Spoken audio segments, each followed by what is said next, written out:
Bonjour, bonjour. Donc, un nouveau rendez-vous de C'est lundi, que lisez-vous?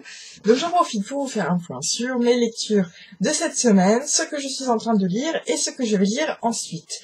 Et je suis très, très contente, vous allez très vite comprendre pourquoi, dans ma catégorie lecture à venir. Alors, ce que j'ai lu cette semaine, j'ai commencé par Caterina Mattetti, Le mec de la tombe d'à côté. Voilà.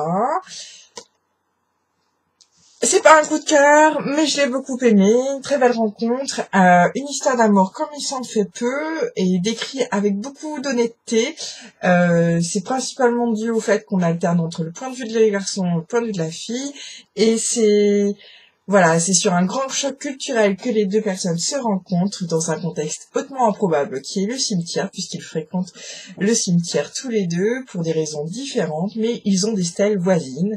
Et donc voilà, ils se voient, ils se côtoient, ils se jaugent. Et puis l'amour est là, on ne sait pas pourquoi, mais bon, voilà, jusqu'où peut-on aller par amour? Voilà, très belle lecture. J'ai lu ensuite, et je viens tout juste de le finir, voilà, Le Royaume Maudit, la princesse, les Royaumes Invisibles, la princesse maudite, donc de Julie Kagawa, qui sort très bientôt chez Darkis.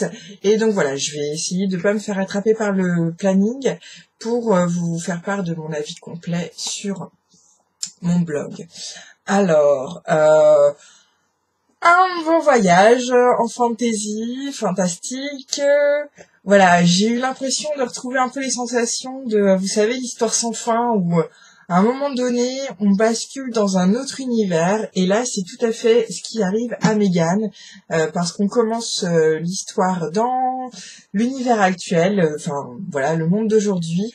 Elle est lycéenne, elle a 16 ans, l'approche de son anniversaire approche, et puis voilà, les choses commencent à se brouiller autour d'elle, les choses commencent à bouger, à évoluer, et voilà, elle bascule dans une autre réalité, la réalité des fées, des elfes, et c'est une nouveauté pour moi.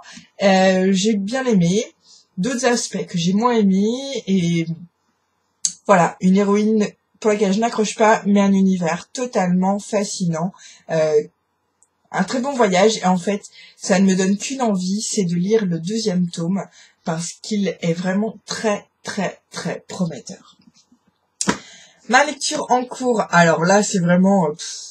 ça pourrait être presque dans la catégorie prochaine, parce que j'ai juste lu quelques pages. Et donc voilà, il s'agit du tome 3 de la saga Mercy Thompson, donc de Patricia Bridge, chez Milady. Et voilà, je viens juste de commencer, je retrouve Mercy dans son petit salon avec Warren et Kyle en train de regarder La Reine des damnés. Et pour vous dire la première phrase, un cow-boy, un avocat et une garagiste regardaient La Reine des damnés, murmurai-je. Warren, qui il y a très longtemps avait effectivement été un cow-boy, ricana en remuant ses orteils nus. On dirait le début d'une blague à 2 balles ou d'une histoire qui fait peur. Franchement, voilà, rien que ça, moi ça me fait basculer dans l'univers de Mercy Thompson que j'aime beaucoup. Un tome 3 que tout le monde dit comme l'un des meilleurs de la saga, meilleur de la série. Donc je pense que je vais pas beaucoup vous en dire plus pour l'instant, et je vous en reparle très très vite parce qu'il va se lire tout seul, si j'en ai le temps bien sûr. Et la lecture à venir, regardez-moi ce qui arrive dans mon planning, dans mon agenda, puisqu'il s'agit d'une lecture commune, à paraître pour le 1er juin chez vous, sur mon blog. Maman! Voilà, Creuser sa tombe, le 4e tome de Chasseuse de la nuit, de Jeanne Frost. Et alors là, mais c'est... Je me suis inscrite à cette lecture commune parce que franchement c'est une saga que j'aime beaucoup, et le tome 4, je ne sais pas pourquoi, ça fait déjà quelques semaines qu'il dort dans ma palle et que je vois Bones, puisque c'est le nom de ce personnage absolument fantasmagorique, mais que toutes les filles bavent devant, c'est pas possible autrement. Il est fait pour ça, il est créé pour ça, pour plaire aux femmes, et nous l'aimons, nous l'adorons, à force de l'entendre murmurer son chaton à tour de phrase, voilà, vis-à-vis de Kat. Et donc, je suis très très contente de le retrouver. J'ai dû m'inscrire à cette lecture, il faut que je vous l'avoue quand même, parce qu'on était plusieurs à être accros, voilà, à Bones, notamment les membres de club, Bones, Barons et Dimitri.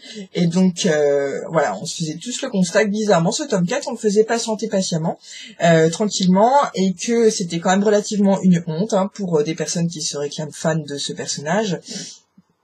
Et là, j'ai vu sur la blogosphère Cécile qui s'inscrivait voilà, à une lecture commune pour le 1er juin. Et donc là, je me suis dit, c'est pas possible. C'est pas possible que Cécile le lise avant moi. Il faut absolument que je le lise avant elle. Parce que Bones, voilà, c'est chez moi, c'est avec moi que tu dois être en premier. Donc Cécile, je te défie de le lire avant moi. Je vais le lire avant toi et j'aurai Bones pour moi toute seule.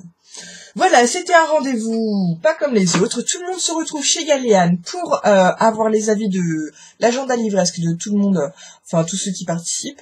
Et donc je vous redis à très bientôt pour vous faire part de ces toutes nouvelles lectures très très réjouissantes. À bientôt, et vous, que lisez-vous ?